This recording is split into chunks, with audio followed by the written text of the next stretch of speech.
Oh my goodness, somebody must be brewing. Good morning, everyone. Morning. Good morning. Thank you for accommodating our little bit of a later schedule this morning. We're very excited this week to be having HR 1 debated on the floor. Tomorrow it will pass. I will send it on to the Senate with all of the mobilization the outside can provide for cleaner government. This is HR 1, and a priority for a freshman class. They'll be on the steps of the Capitol tomorrow to proclaim their support for it. This is essential to our For the People agenda. Lower health care costs by lowering the cost of prescription drugs and preserving the pre-existing condition benefit. Lower health care costs, bigger paychecks by building infrastructure of America in a green, modern way for the 21st century. But the public belief that we can do that depends on our passing legislation to amplify the voices of the American people and reduce the voice of dark special interest money that has influenced decisions in Congress before. It is also HR 1 about ending voter suppression. What are some people afraid of when people have a right to vote? It contains John Lewis's language, fighting voter suppression. It also contains a path to HR 4, which is to restore the Voting Rights Act to its fullest efficacy, as it was pushed back by the Supreme Court. And it also is a way to empower small donors over big donors, so that the public again knows that everyone's voice is as important as anyone else's voice. Again, it was it's about confidence, about ending skepticism. I've said in Texas a couple of days ago at such a town meeting on the subject of HR 1 and how it related to voter suppression, that when we talk about voter suppression, we largely talk about reducing the hours that polling is available, the number of polling places, the number of days. It's about time and location, et cetera, in certain areas where polling places are closed. But one of the big suppressors of the vote is the suffocation of the airwaves by big, dark money, misleading the public, not telling the truth about what is at stake in the election, and public shows up their hands and then just decides not to vote. So this is about honoring our democracy. We said we were going to do it as we have proceeded, building on what we talked about last week. The committees continue to have introduced bills, have hearings on bills to lower the cost of prescription drugs and protect the Affordable Care Act. Continue to have hearings on how we proceed on infrastructure, and HR 1 be on the floor today. We also said we were going to pass legislation to advance common sense gun violence prevention, and we did last week with HR 8. Next week we'll be launching our Equality Act to end discrimination for the LGBTQ community, and we will also be launching our initiative to protect the Dreamers and the and temporary protective status persons in our country.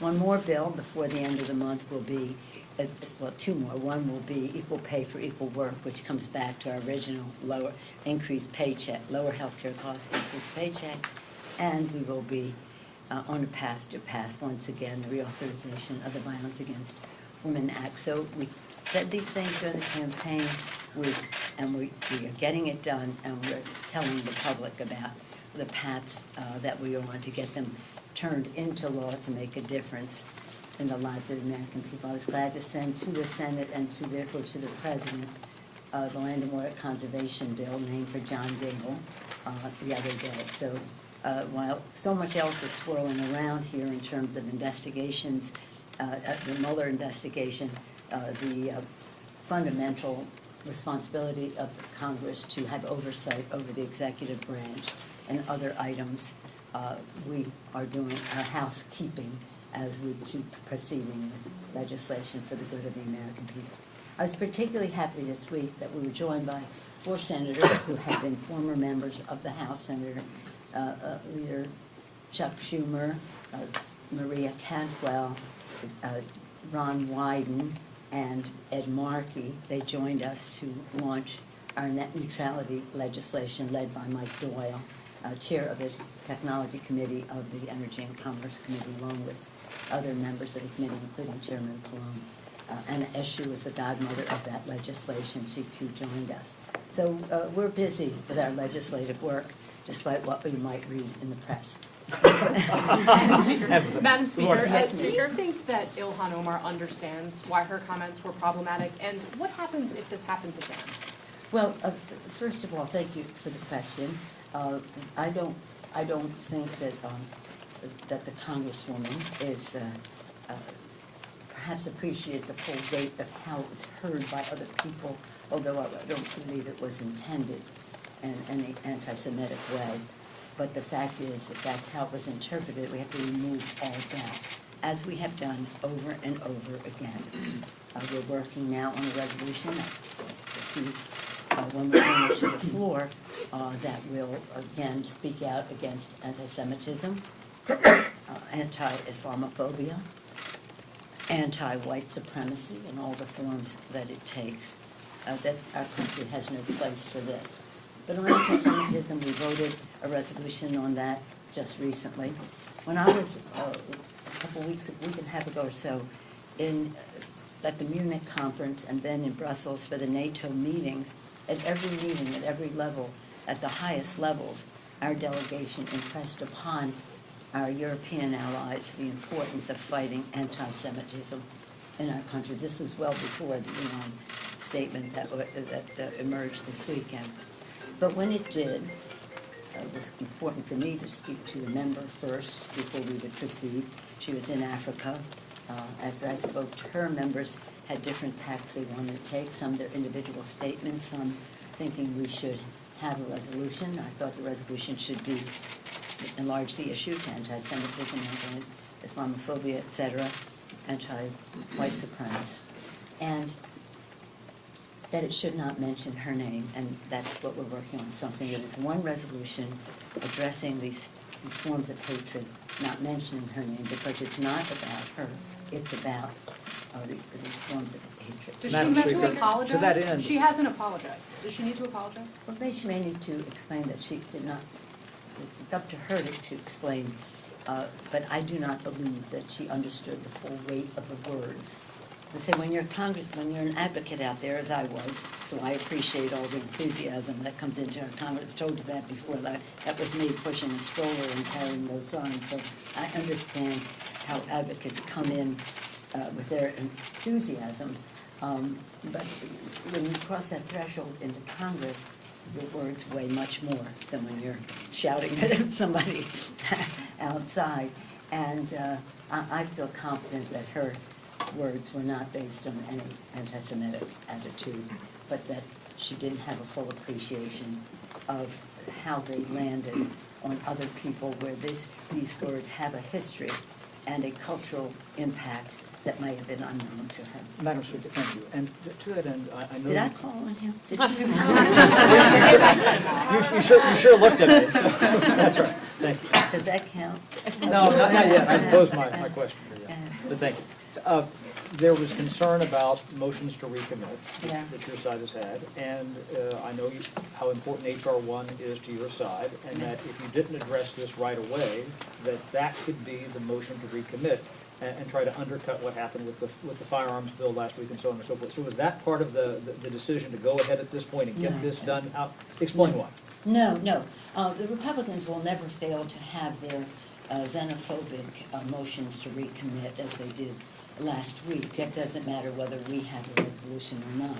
So this has nothing to do with that. This has to do with I see everything as an opportunity. This is an opportunity once again to declare strongest possible opposition to anti-Semitism, anti-Muslim statements, anti-white supremacist attitudes. The president may think they're big people on both sides. We don't share that view. So it has nothing to do with that. However, I do grant you that the Republicans will try to put these kinds of statements in their motions to recommit. But that's housekeeping. That's not policy. Madam Speaker? Yes, ma'am. Yes, sir.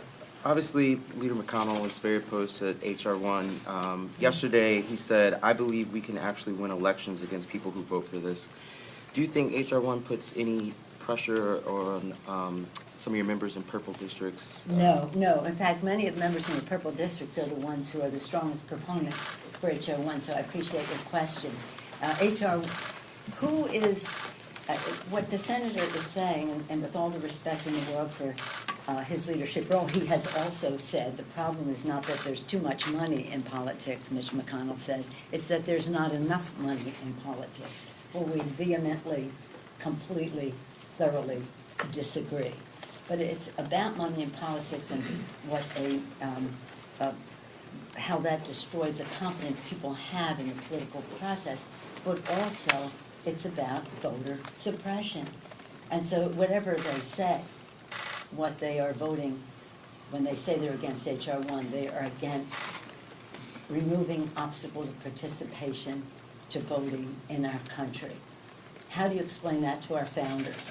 I did everything in my power, founders, to make sure that people did not have access to the polling place, those who were eligible to vote, and to be sure that they could vote and that their vote would be counted as cast. I don't know if you were here when I announced my Too Hot to Handle Club, I think it was last week. We just have to make some of these issues too hot to handle in the public. The shutdown of government was too hot to handle. When we go past the Violence Against Women Act, which is coming up again, we made it too hot to handle because the Republicans would not bring it up in the House. So along the way, the public weighing in on this, overwhelmingly the public supports removing voter suppression, lowering the role of big, dark, special interest money in politics, and again, respecting the rights of those who are eligible to vote, and have it be counted as cast. Madam Speaker, the House launched investigations on Trump. What kind of evidence does the House right now have on Trump to launch all these investigations on him? And couldn't this possibly be an overreach and essentially No, cause this is our constitutional responsibility to have on this, though? oversight over the executive branch. And the evidence that they will have is what they will gather doing the oversight, bringing truth to the American people. So there's no evidence I yet? salute the committee for the action that they have taken. If we were not to exercise oversight over the executive branch, we would be delinquent in our duties. Madam Speaker. Speaker. Madam Speaker. Madam Speaker. We're currently operating under extraordinary measures because we've reached the deadline for the debt limit. What's the current plan to either raise or extend the debt limit? And are these conversations? A few more days for that, don't we, isn't it? We're working End of under April? extraordinary measures right now. Well, according to the Secretary of the Treasury, those extraordinary measures will go until September or October. Let us hope that long before that, we will have lifted. Does that mean it's not an urgent problem? It doesn't mean it isn't urgent, it just means that we have to address it. Everything is urgent here, right? This is urgent, but everything is also an opportunity to have a giant civics lesson for America as to what the role is of government, of each of the branches of government, and the extraordinary nature of the president usurping the constitutional powers of the legislative branch, Article 1, immediately following the preamble. And that's why we were so pleased that we were able to succeed in passing that legislation. Oh, did I mention that? Under the leadership of Joaquin Castro. And now it's in the Senate where the senators are asking the president to withdraw. Madam Madam Speaker, Speaker. can you address, Usurpation of the Constitution of the United States. Madam Speaker, Madam can you Speaker. address the dangers of policing speech? You have spoken about this previously this year, when one of your members used an expletive to describe the president. So I understand the question. Earlier this year, when one of your members used an expletive to describe the president, you said you weren't going to be policing speech. And I wondered if you could talk about the wisdom of, or the dangers of policing the speech of your members. Well, we're not policing the speech of our members. We are condemning anti-Semitism, anti-Islamophobia, and we are condemning white supremacy. So that is what we are doing. and everybody who engages in that kind of speech will be in. People using expletives, go up with these expletives. You want to lose his language? I'm more concerned about what he does to hurt children at the border, to degrade the air that our children breathe and the rest. I'm more concerned about his policies than his personality or his language. But nonetheless, if we're cleaning up everybody's language, we could start in the time. Thank you.